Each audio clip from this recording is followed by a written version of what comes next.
Good afternoon, heretics, heathens, and anyone who's been tricked into listening to this podcast and doesn't fall under those categories. Today, it is my sincere honor and pleasure to not climb onto my soapbox and try to inject nuance and hopefully common sense into topics that desperately need it. Today, it is just my delight to speak with Ian Corrigan, who is a true elder, a true icon in the pagan community in modern pagan history, someone with decades of experience as a druid, as a real bard, not the D&D version, an actual bard, an occultist, and I will let him just introduce himself in the manner that he sees fit, but I wanted to introduce him with a strong amount of gratitude and just honor on my part, because the impact he has had on my personal practice has been immeasurable. I've been just so privileged to get to use his chants, just a lot of his druidic wisdom, as we are both in the same group, Arnriach Fane. So, with no further ado, Ian Corrigan. I'm even messing this up. Let's roll. Hello. Thank you, Lola, for, was that wrong? Should I say that again? No. Okay. Thank you, Lola, for having me on and having a chat. My name's Ian Corrigan. Am I supposed to give a short bio? I've been hanging around American neo-paganism and occultism since maybe 1977 or 8. I'm presently most closely associated with Arnriach Fane, ADF, the American Druidic organization, where I am a former Archdruid, but more importantly, I'm a senior priest and functional elder of that organization and tradition. But my occult interests and pagan background are pretty broad, so I'm not sure what you want to talk about today. Yeah, I noticed. I was trying to I have one of your books, Sacred Fire, Holy Well, which I love. But you have such a body of work that it was a little hard to decide. So I just wanted to ask, because I think that this tradition just gets a little underappreciated in 2022 for whatever reason, which there's ups and downs to that. How would you define Druidry at this point? Well, deceptively simple question. I'm sorry. It's a deceptively simple question with no, and any simple answer would be inadequate. So I'll try to simplify an adequate answer for you. Thank you. Druidry is the modern expression and reinterpretation of the paganism of ancient Europe and especially of the ancient Celtic peoples. Normally at this point, I digress into a discussion of who the Celtic peoples were, defined by the Celtic language groups that in the Iron Age, before the rise of Rome, stretched from Czechoslovakia to Ireland, throughout Northern Europe, and were in many ways a bedrock foundation of what became European culture. But they were pre-literate people for the most part, and so the details of their pagan practice are not even as well recorded or remembered as what we have of, say, Hellenic or Egyptian or Near Eastern practice. So there's a lot of guessing going on. There's a lot of reimagining. I have tended to use the methods. I'm off definitions now, but I guess I kind of gave you a short definition up front. The ancient Druids, the intellectual priest class of the Celtic peoples, modern Druids, pagans who are trying to imitate them. Makes sense.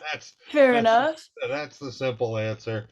But imitating them or creating a spiritual path that might be in some way like theirs Involves a lot of guessing and a lot of reimagining, and has involved a lot of experimentation over the last 30, 40 years. And my book, Sacred Fire Holy Well, is kind of a snapshot of my practice. Yeah, it's getting close to 30 years ago now that book was issued. I'm considering doing a revision of it, but it would be a big revision at this point, so I don't know.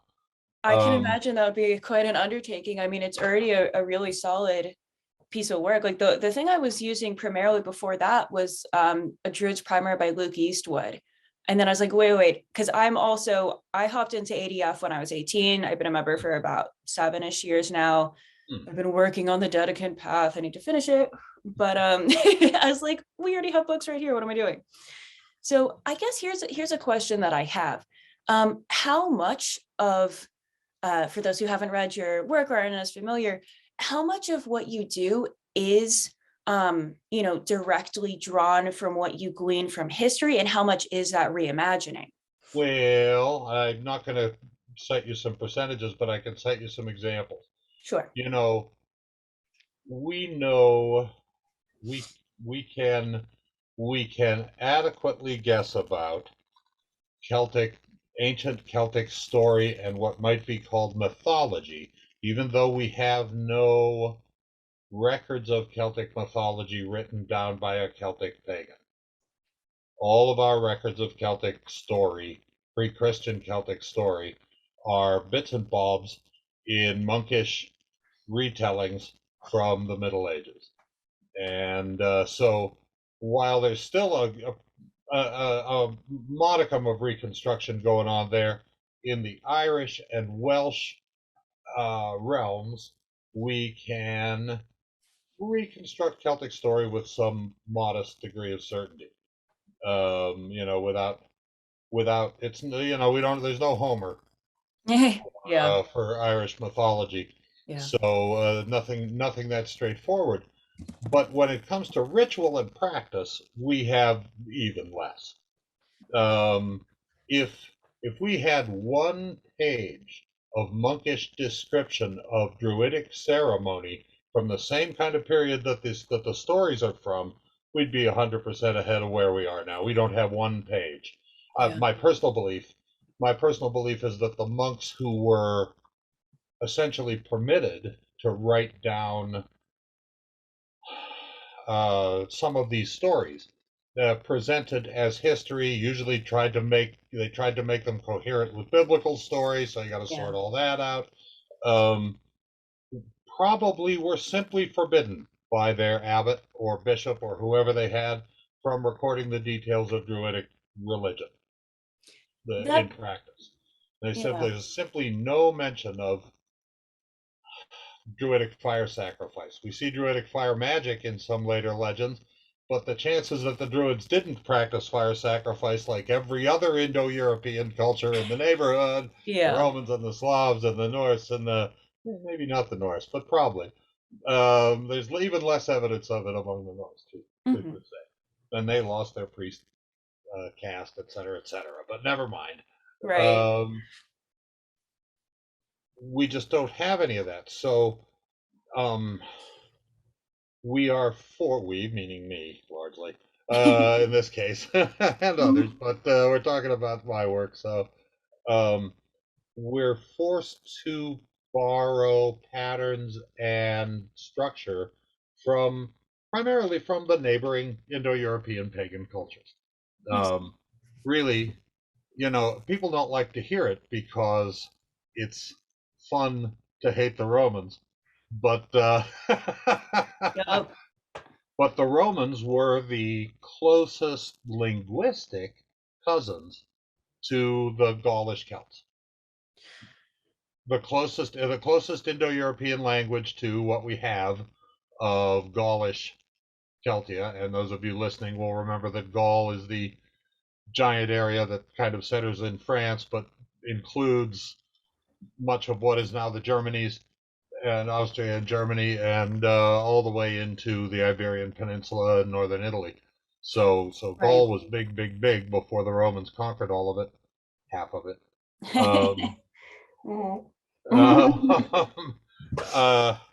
So so the Gaulish Celtic language shares a lot of words with Latin, and that goes all the way through into Irish. Bow means cow in all cases.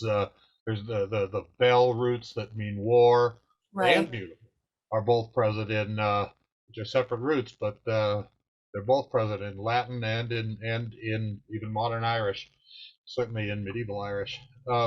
Gotcha. So the patterns of what fire sacrifice ritual and the rituals of worship as performed by Romans and Hellenes and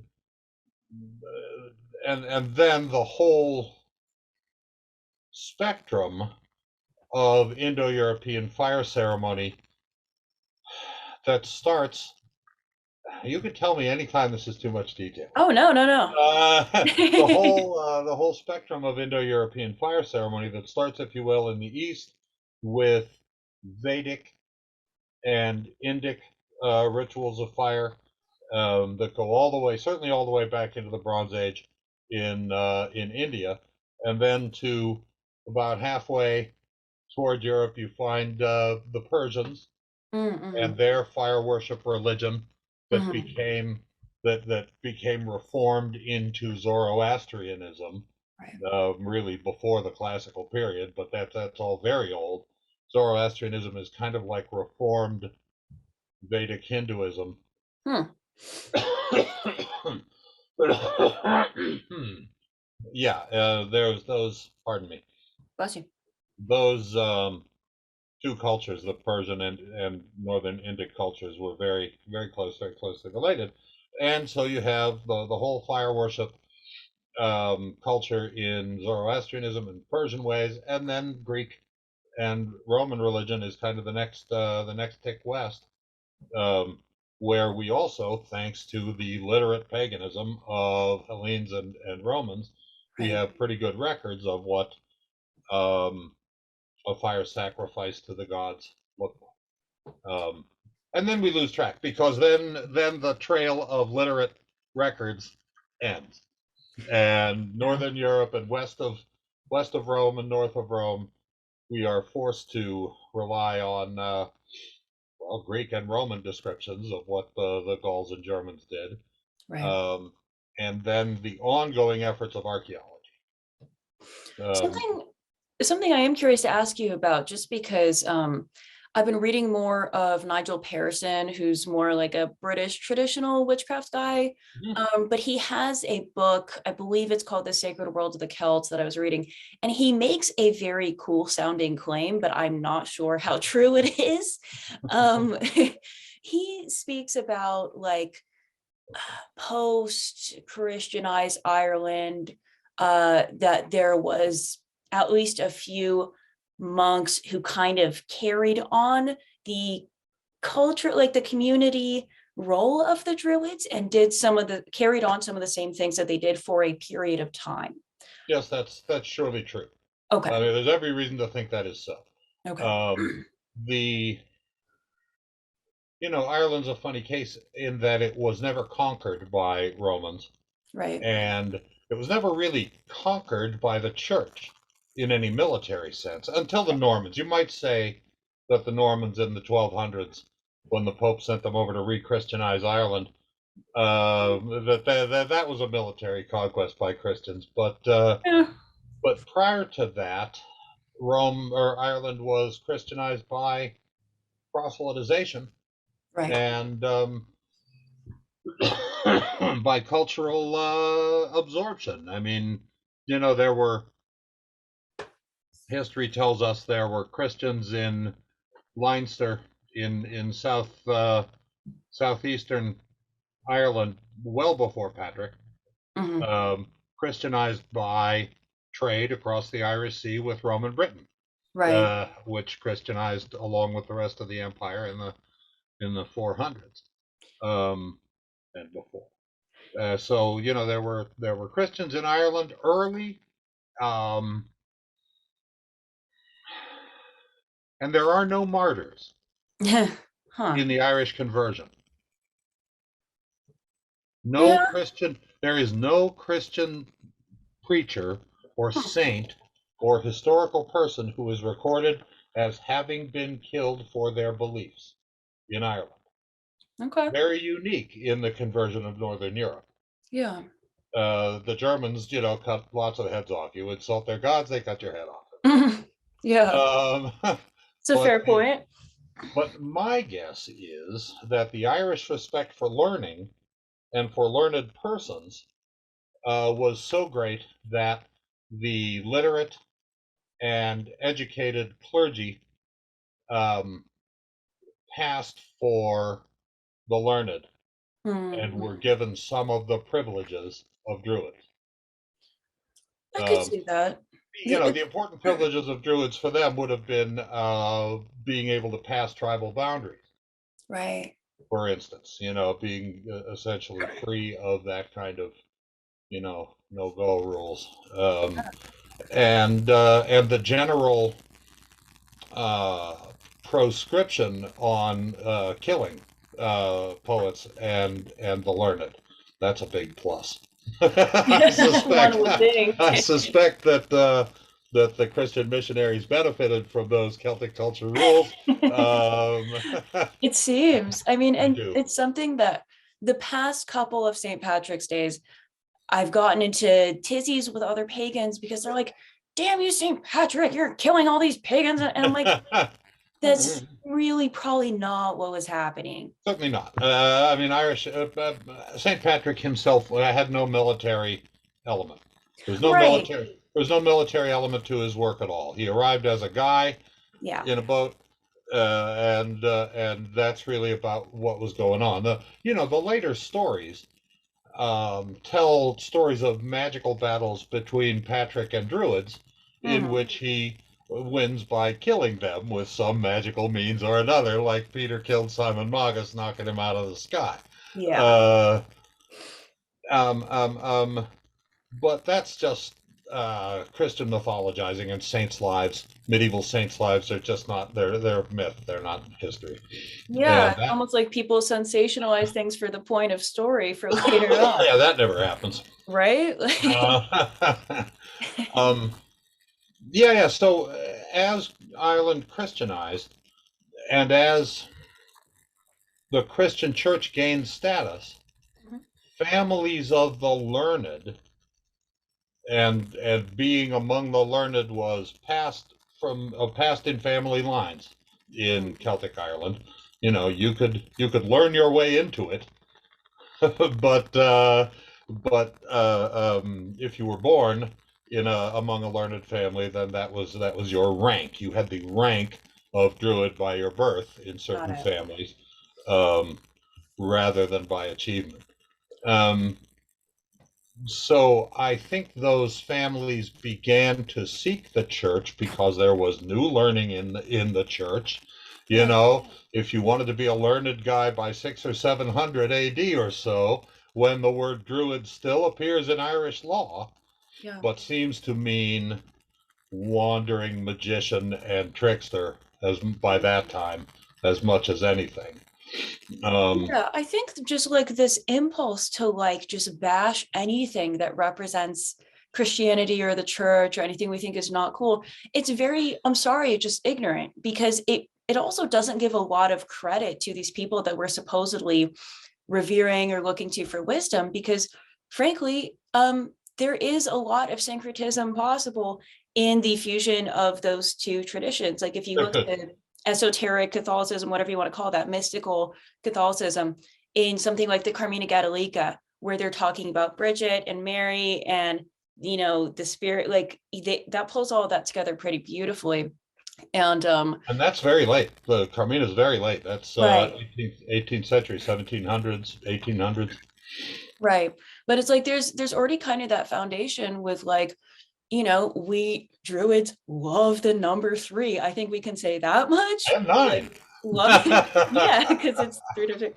And then comes along this guy with, we have the Trinity. Like that would have been an interesting conversation at the bare minimum. Right. Assuming, as some analysts of early Christian doctrine suggest, that the Trinity may have arisen out of the Irish. It's not in scripture overtly.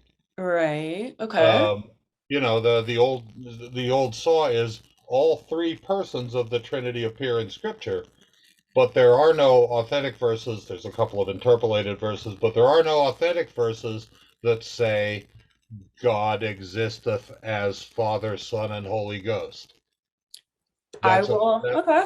that's a church theological idea, allowing them to explain why worshiping Jesus and the Holy Ghost and God isn't polytheism. And that could be, and that, there was a whole couple of 100 years when the Irish were busy saving the church. Huh.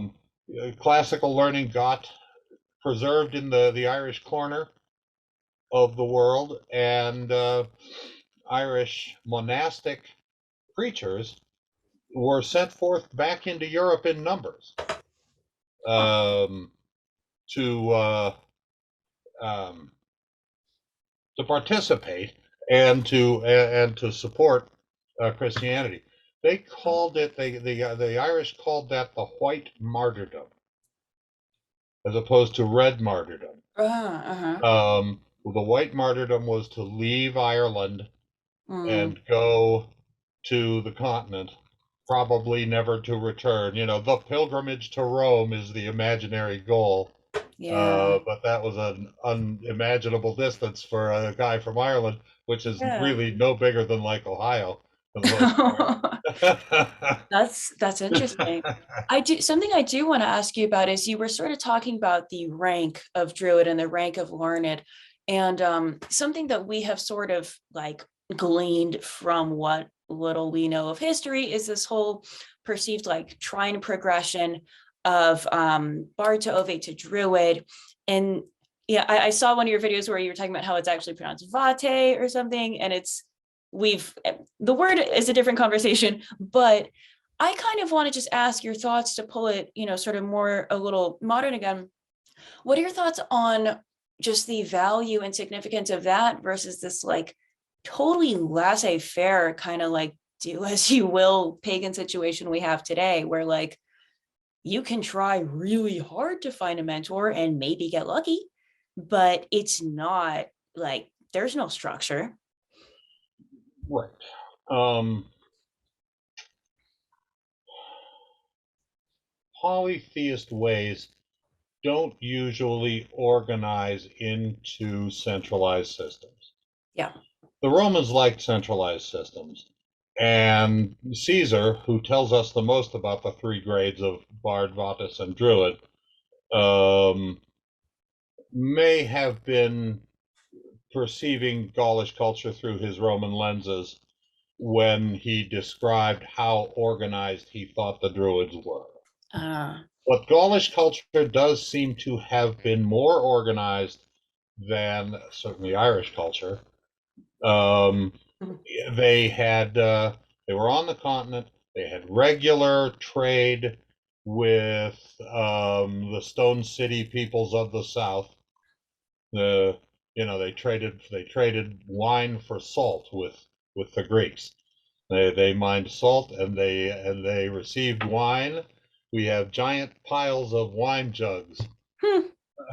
in caves in northern Europe, as evidence of it. Um,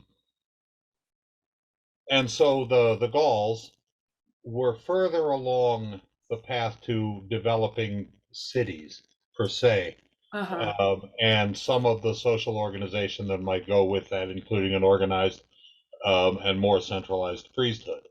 We Mhm. can't tell from this distance whether bards, vates, and druids were kind of three separate functions.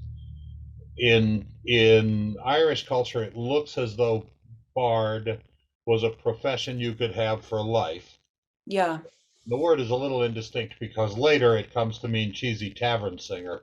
Yeah. But Yeah. but early on it means sacred poet. It And it's interesting to sort of try and dig up a little bit what the word actually meant. I don't know if originally is the right phrase for it, but just in that context, because it almost seems similar to like this kind of sacred clown satirist idea we have of like someone who can poke fun at the king and the reigning politicians, and he's safe because that's his job.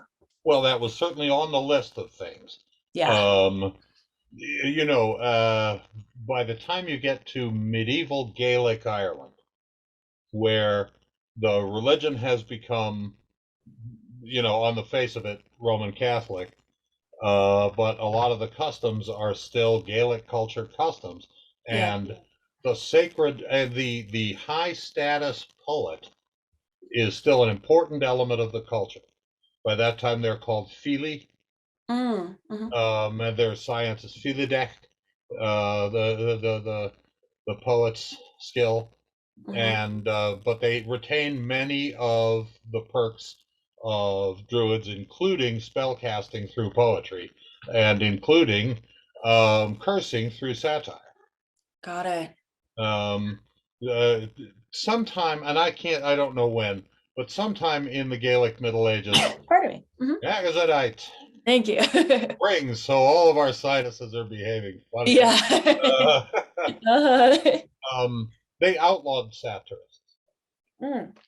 Gaelic Ireland outlawed the practice, the profession of satirists, basically because the satirists had become professional blackmailers. Ooh. Bards had the privilege of wandering from court to court, hoping to make a buck, moving to the next court, hoping to make a buck, just like any like wandering entertainment professionals did for thousands of years. But the satirists would become known that if you didn't feed them well and give them a nice purse or a quality ring, that they would satirize you up and down the countryside. And in Gaelic society, you know, your face Reputation. in the Japanese sense, your reputation was one of the most important things you had, and being laughed at up and down the countryside was a real threat. So eventually they outlawed the profession of satirist and said, no, you're not allowed to do that. I'm now allowed to kill you if you do that. Yeah. You've been removed from the protections. Oh, that's unfortunate, but it's really funny. Well, you know, it wasn't unfortunate at the time, I suspect. Yeah. Oh, I mean, okay. There have been waves of that. You know, the whole reform of Hinduism into the whole reform of Vedic religion through the Upanishads and into Hinduism can largely be put at the door of a priest class getting too uppity. The Brahmins, by the time the Upanishadic Hinduism is invented, and which becomes much more inner centered, and instead of big ceremonies, it's about yoga and the rectification of the soul. The Brahmin religion had evolved itself to require dozens of priests to do a sacrifice, which means paying all the priests in the neighborhood. You know, just was obviously a big setup to maintain the priest class in the state to which they would like to be accustomed. Good grift if you can get away with it. I know it beats the hell out of grubbing the earth for growth. Definitely does. In the vein of like semi-historical gossip and drama, this is something that I have taken no small amount of entertainment of for years. So I initially started the Dedekind Path with ADF like 6 years ago. And one of the books that I read was Drawing Down the Moon. And there was just this passage, and I want to ask you if this is even accurate, but if it is, my hat is off to you. There's this whole thing about Z Budapest and the whole, can I just ask about the hoof and horn incident? Like what, okay, there was like. There is no incident with Z Budapest and the chant hoof and horn in my history. I wrote the chant hoof and horn, which some of your listeners probably know. When I wrote that, or had it given to me, at my first Sabbath with my newly initiated Wiccan tradition. I took initiation in 1981, I believe, and ended up moving to the East Coast to pursue that path. And one of the covens, it was the habit of the covens the several covens of this tradition in the region to gather for lunacy. Mm-hmm. So we had done that and done our cheesy backyard lunacy games, and we were doing doing the rite and dancing the ring and singing "We All Come from the Goddess" because that's what there was to sing in 1981. Yeah. You literally count the new pagan chants from festivals on about one hand at that point. And we had already been a little complaining among ourselves that there were no horn god chants. Yeah. Because at that point, there weren't even. I don't even think we'd gotten to listing god names to go opposite Isis Astarte. Wow. Yeah. Jesus. So while dancing the ring and singing that song, the lyrics and counterpoint melody to Hoof and Horn came into my head, and I commenced to sing it. And I'll tell you the rest of that slightly funny story. You didn't ask for it, but I will. I'm happy to hear it. In those days, there was a gathering in New York State called the Mid-Atlantic Pagan Conference and Festival, MAPCAF, we said. And I had made it my habit to go there from Ohio a few times, and I went to the autumn. They did an autumn and a spring event. I went to the autumn event, and I sang my new chant there, having just evolved it at Lunasa. And everybody liked it, and it sings good with "We All Come from the Goddess." And the following spring, MAPCAF, a delegation from California had come to the event because there weren't many pagan events yet, so everyone was interesting.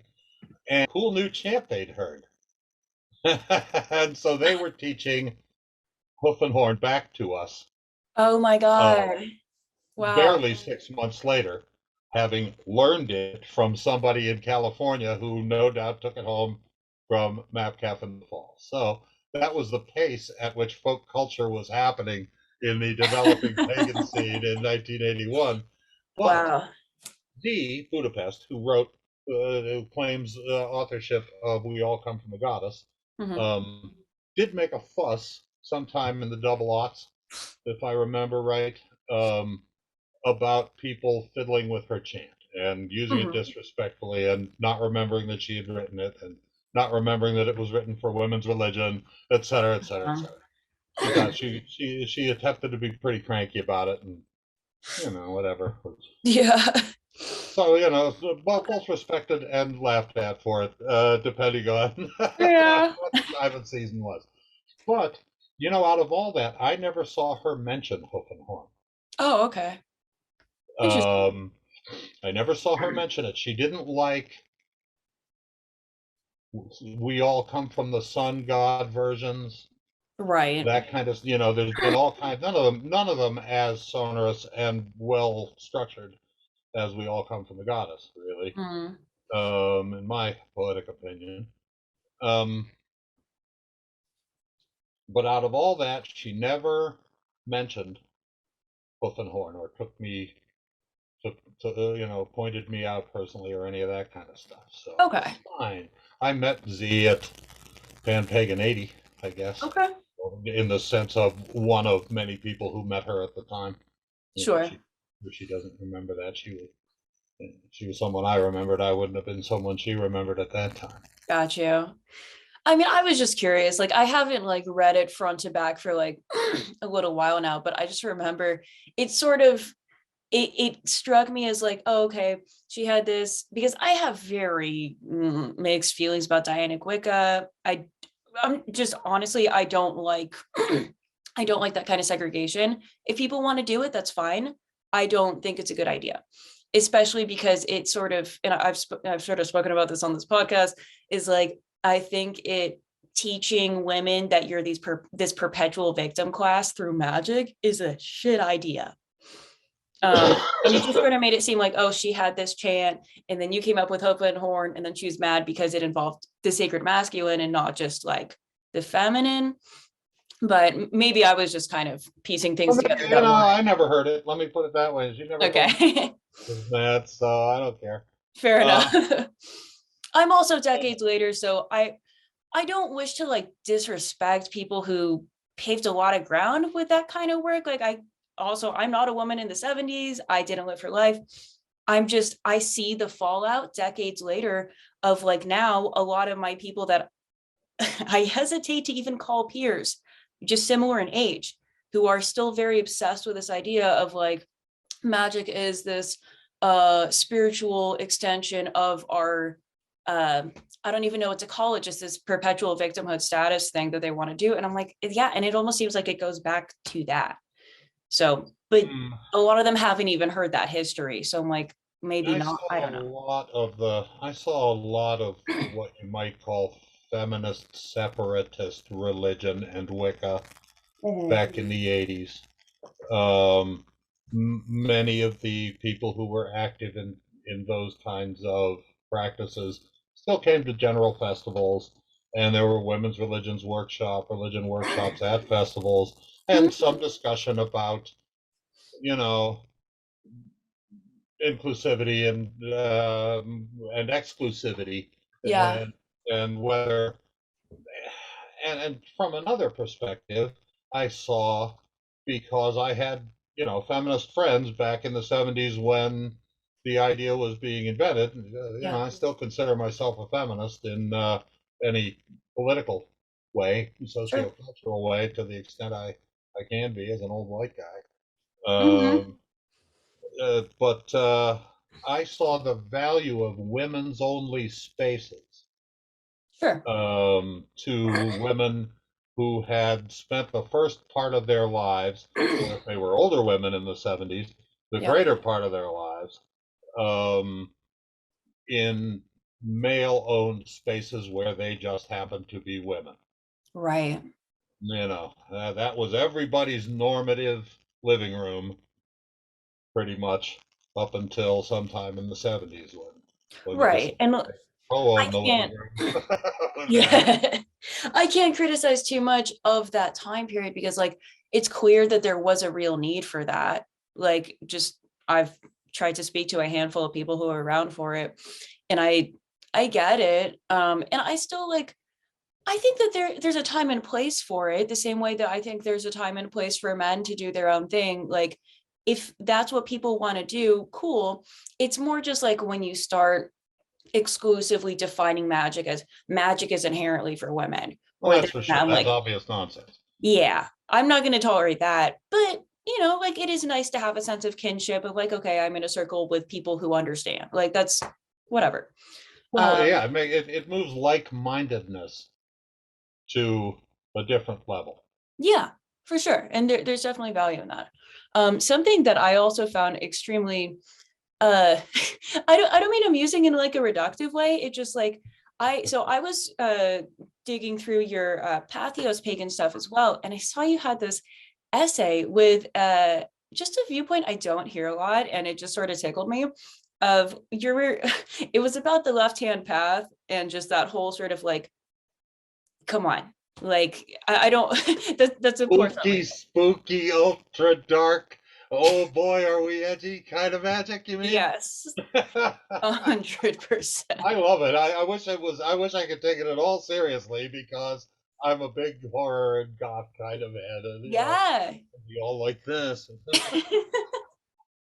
Yeah, it tickled me because like there's like I've known and been friends with very seriously left hand path people and I've heard their reasoning and I get it, but also like part of why I started going by American Druid online is like I'm sort of between names at this point. Like I did legally make my name Lilith um for various like personal reasons, and then I was like, wait, uh I still think she's a really cool goddess, but this is not what I want to imbue into my life at all times.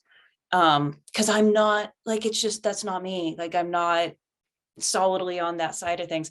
So I wanted to ask about that a little bit because there's like people can do whatever. I guess that goes back to the whole laissez-faire state of paganism and magic now, is people can do whatever the hell they want to. I just don't know, like the most amount of that I personally can kind of take is like in what I've gathered from British traditional craft, they have a very almost like Gnostic understanding of the devil as like, this is the role, his, culturally, of like someone that checks your virtue. And I'm like, okay, like you guys are heretical, you're responding to Christianity in a big way. Sure. But I also don't want to live my life responding to Christianity. Right. So, Right. yeah. I mean, I think that in general, the notions of left-hand path and right-hand path, which really aren't much older than the middle 19th century in European thought, have quickly worn themselves out and have no real value or usefulness once you have decided that the doctrines and history of Christianity mean nothing to you. Yeah. You know, if I, on the left hand path side of things, if I could get people to renounce their baptism as part of coming into paganism, That's such a it's a big conversation. Yeah. it's a big conversation. And I mean that about 65% seriously. Yeah. Fair enough. I started my work out of Mastering Witchcraft by Paul Hewson. One of the first things I did was sit in front of a mirror with a black candle and recite the Lord's Prayer backwards, and Yeah. et cetera, et cetera. Yeah. So, in those early days, Anton LaVey was reciting the names of old Euro and Middle Eastern gods as names of Satan. Huh. It's still in his basic Black Mass. He still does a long litany of names that include things like Ishtar and Odin and names that, that pagans have actually come to figure out what they mean. Yeah. In the intervening 40 years, 50 years. Yeah. But in those early days, the church told us that pagans worship devils. So Right. the gods that pagans worship must be devils. And if you were to ask, the bishop whether what we're doing is devil worship, the answer would be yes.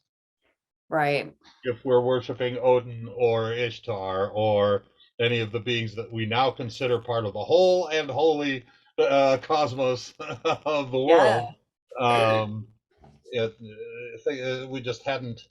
The mythological scholarship in those days was, crap even compared to now.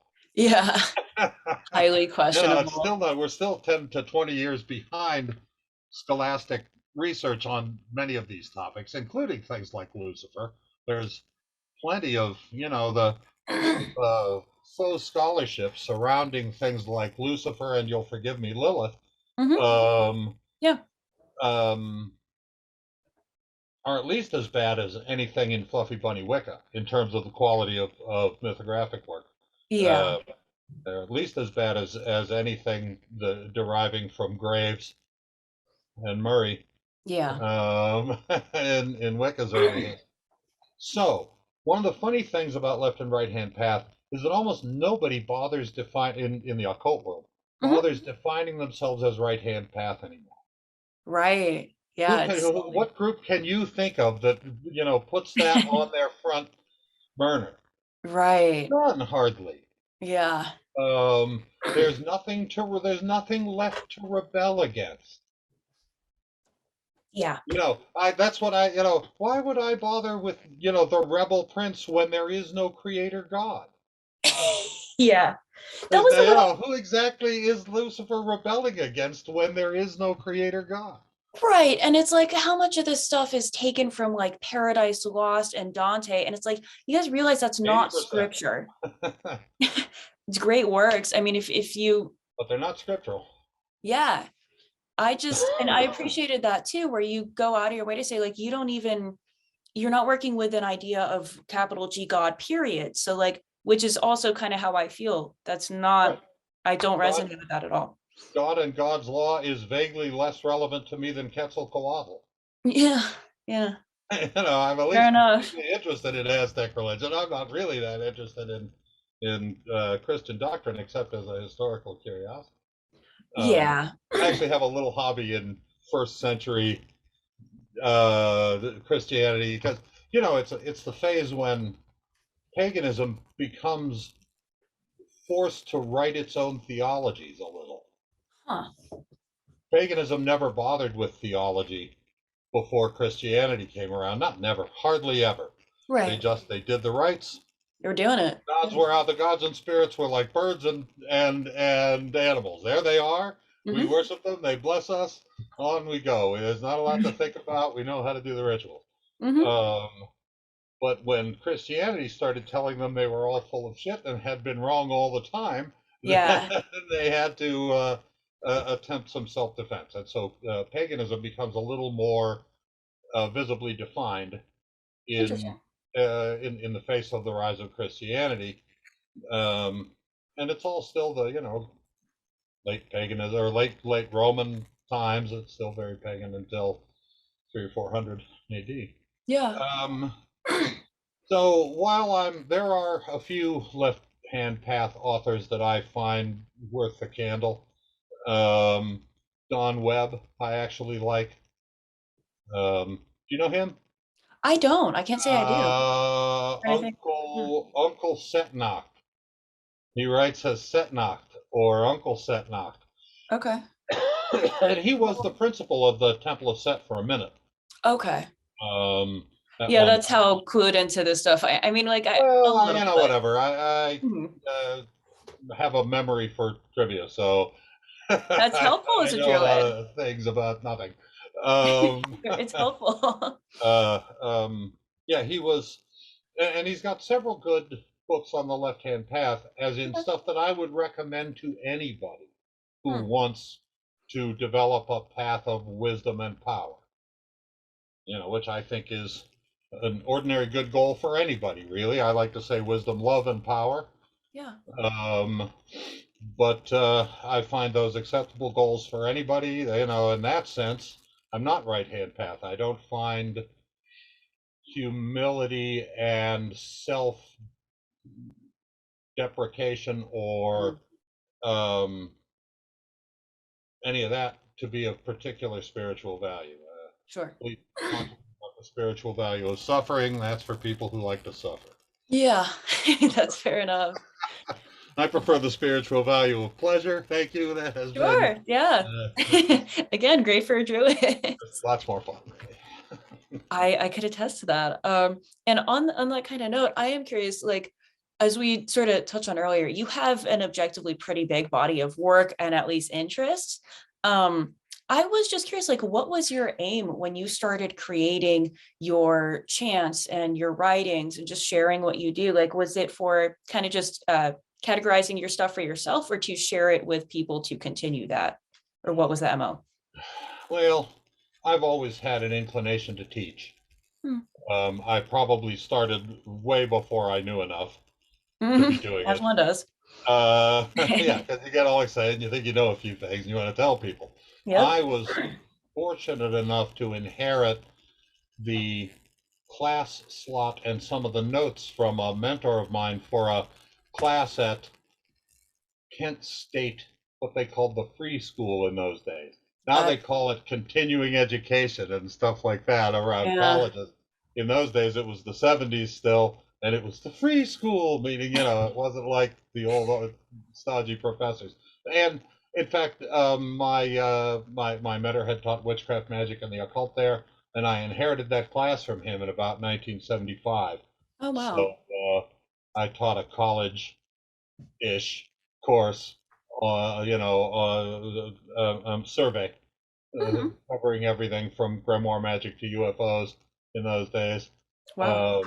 So I was starting early, and by about 1981, when I had, when I finally was initiated, I had had some years of Wiccan style non-initiatory practice Mhm. under my belt. And I wrote my first thing called the Book of the Dragon, which was a simple synthesized ritual book that people still buy. Nowadays, people give it to their kids.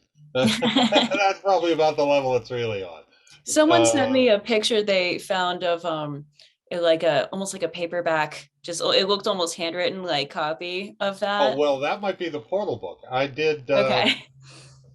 in 1985-ish. My ex-wife and I founded a coven of that East Coast tradition back in Ohio, where we Okay. had returned, having finished our degrees, and returning with authority to initiate. We started a coven of that tradition, and in the fashion of the time, we created a non-initiatory outer court pre-degree dedication, dedicants. The first time I used that word. Do you know the word dedicant is not in any dictionary? I did not. But no, people keep pointing it out. Occasionally, some new student will point out, "Where'd you get that word?" My spell check and dictionaries don't know what that word is. It's an obvious English construction, isn't it? Anyway, we called our pre-initiatory students in the coven dedicants, and I put together free book of shadows for them called the Portal book. And the first version of that I did here was 1985.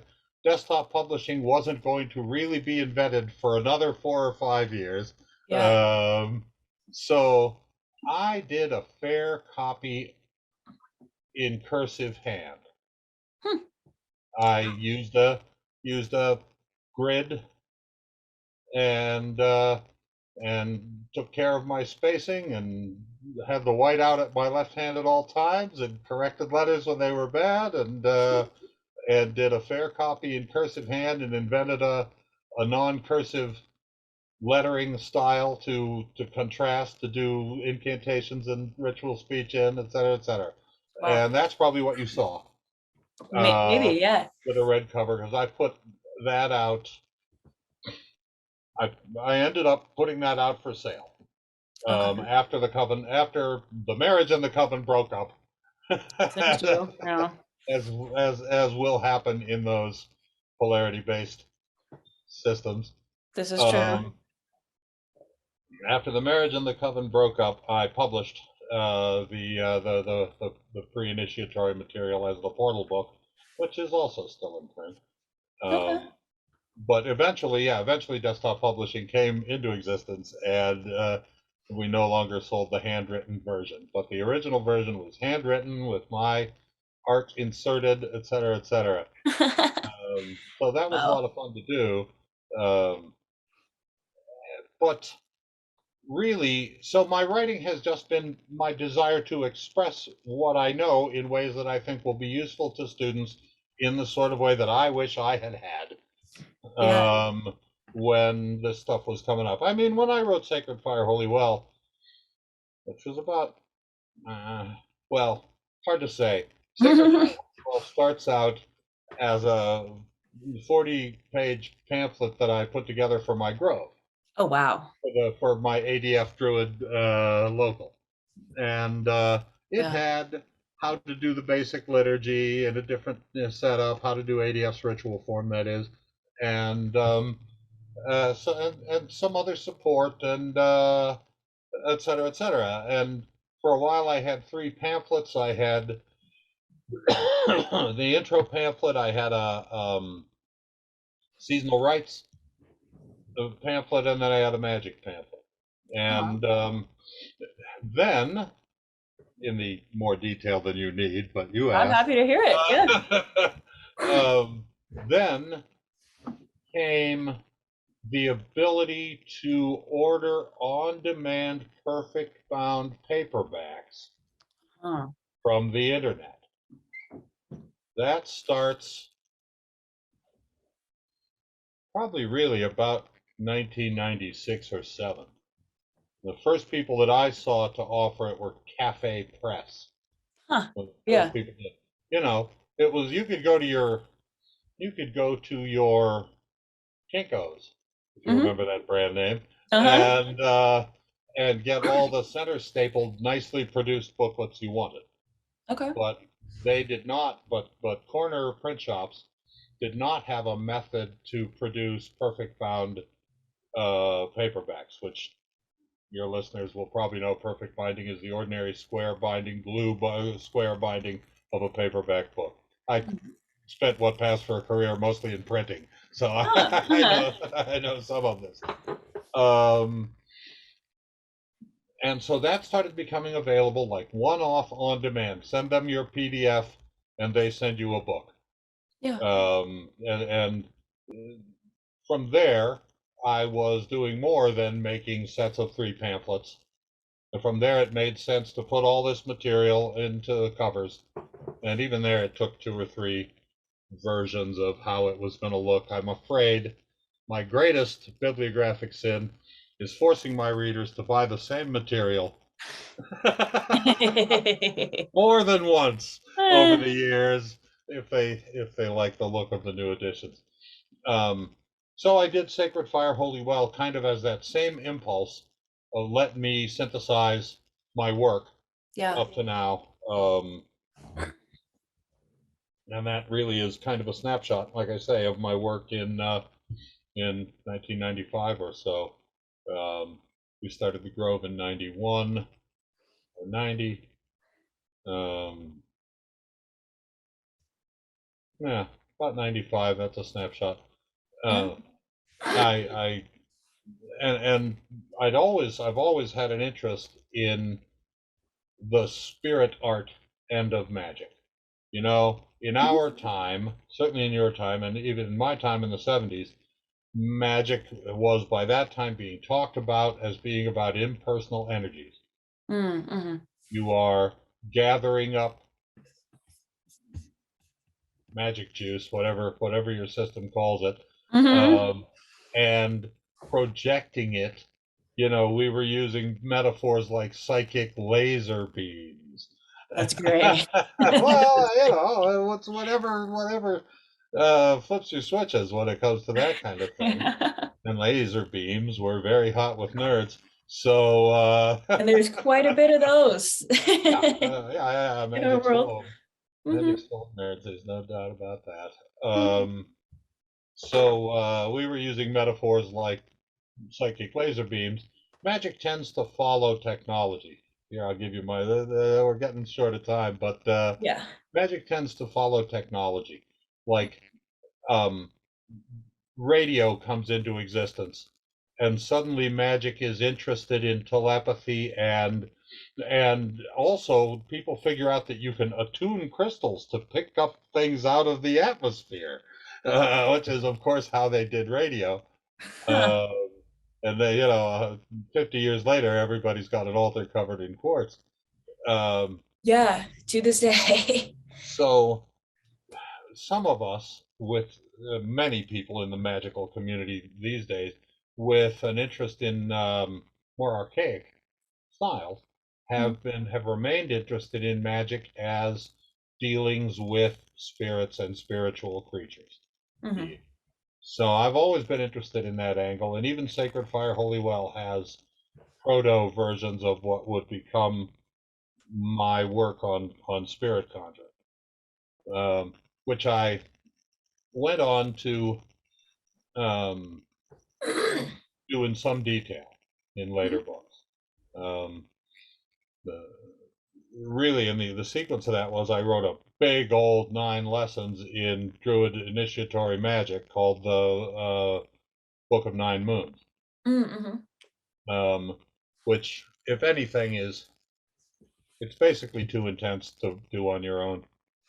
I've had a number of students work it, Yeah. and most of them tell me I had to slow down the pace you suggest in this book. It's Oh wow. it's too many rights in a month, and I just don't have my life doesn't give me. It was based on what we used to make ourselves do as Wiccan initiates in an effort to become magicians. You know, because the kind of Wiccan groups I was around were tiny magical orders. Yeah. People were in them to learn magical skills and do experiments and that kind of stuff. So we were trying to be diligent, and the Book Yeah. of 9 Moons is written on that kind of basis. But I have been told more than once it's too dense. It needs to be. This It is needs one to of my be. things that I'm like accused of being mean about. Homework is part of like do you think it just drops on your head and you become like No, it's you I just cannot sleep on the book and know what's in it. yeah, no, contrary to, I mean, with the White Goddess, I wish I could, because damn. Damn it. But I just that's something that I will I can't really say kids these days because I sort of am the kids. Soon Like you'll be able to. yeah, give me just a few years and I'll start saying it. Won't be that But long. with people's aversion to doing any work drives me insane. It's not new. Yeah, I'm sure not. Not new. There's You all know, here, I'll give you one more big metaphor before we're done. The yeah. magic and magical skill, if you want to think about it, is most like music. You know, everybody in general, almost, and spirituality, not just magic and magical skill, but spirituality and involvement in religion and spirituality. Almost everybody kind of likes to have it around. Mm-hmm. Thinking back on our music metaphor, almost Mm-hmm. everybody kind of likes to have some around. They like the kind they like. They turn it on or turn it off at will, and that's about the level of their involvement in music. Yeah. And that's almost everybody.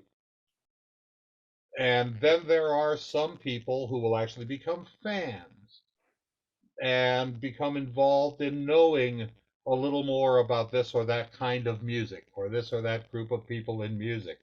And some of those, or some people, will actually decide to become practitioners of music, Mm-hmm. either casually in their living room or going a little further and becoming a performer. And this progression applies still perfectly, really, to magic arts. And then the very few people, like sport or anything else, will Mm-hmm. become pros Yeah. one way or another. And nowadays, you can actually become a pro magician if you've got nerve and Mm-hmm. and a and self promotion skills. But but even in any case, a pro, would have the implication of an initiator, a teacher and initiator, somebody who's actually kind of a leader in the movement. And it's all just about the inclination of the person. Mm. When you're not in a system that says you'll go to hell if you don't do it right, Yeah. then really it's all about whether you give a crap about spiritual work. Because Yeah. if you don't, you might well be well off just to find a local pagan church, go to the Sabbaths, get a good blessing, have a community, make Yeah. friends, and bother yourself with spirituality no more than you are inclined to. Yeah. Um, so I don't blame anybody Yeah, it's fair for their enough. level of interest and involvement. Hmm. My work is to make greater involvement available to people who are interested in it. Um, but for people who aren't, let's have a beer. Fair enough. Well, thank you so much, Ian. It's been an honor and a pleasure to speak with you. And I'm immensely grateful for you making that available because I have been making what's the right word? It's been a tremendous help for me in my own practice. So I thank you and appreciate your time. Kind of you to say so. It's been a pleasure talking with you. Goodbye, everybody. Have a great Awesome. season. Now, I stopped recording here because the time limit on Zoom decided it was time for us to end our conversation, but you can support Ian by buying his book, Sacred Fire, Holy Well, on Amazon. I personally love this book. I have incorporated so much of Ian's work into my own practice, and I will be fully reviewing this book once I've finished a couple chapters a couple more times on my Patreon for Outlaw Priestess. That being said, he has a handful of other books which I will be reading myself on lulu.com. I will be including the links to everything in the show notes. If you want to read any of his essays, you can find some on Patheos Pagan under Ian Corrigan on his blog Into the Mound. And you can look into Tridara, which is his worship center. I'm not quite sure how to describe it. Covenstead. Maybe that's not quite the word. You can look up Tridara on Facebook and learn more for yourself. So, as I said, I will be including the links in the show notes to keep it simple for you guys so you can just point and shoot And now I will say, thank you for joining us today. I am honored, but now it is time for you to close your laptop, turn off your phone, go outside, and go do some magic. Outlaw Priestess out.